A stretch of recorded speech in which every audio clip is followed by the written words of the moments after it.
நம்மக்கிட்ட கைவசம் தோசைமா இட்லிமா எதுவுமே இல்லைன்னா நம்ம கோதுமை தோசைக்கு தான் போவோம். அதுக்கு பதிலாக இந்த பார்லி தோசை ட்ரை பண்ணி பாருங்கள்.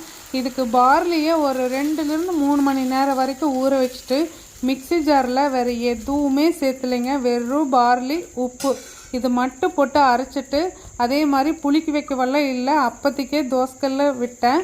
நல்லா தோசை வந்துச்சுங்க. இது மாவு கெட்டியாக இருக்குது, இன்னும் கொஞ்சம் தண்ணி விட்டு இன்னும் லேசாக பேப்பர் மாதிரியும் போட்டு எடுக்கலாம். இதில் கொலஸ்ட்ரால் குறையும், சுகர் லெவல் குறையும், இன்சுலின் ஸ்பைக் ஆகாது, இந்த மாதிரியெல்லாம் நிறைய ஆர்டிகல்ஸ் படிச்சிருக்கேன். ஆனால் ஒரு சிலருக்கு கேஸ்ட்ரிக்கல் ப்ராப்ளம் வரும், கேஸ் க்ரியேட் பண்ணும் அப்படிங்கிற மாதிரி அதுவும் படிச்சிருக்கேன்.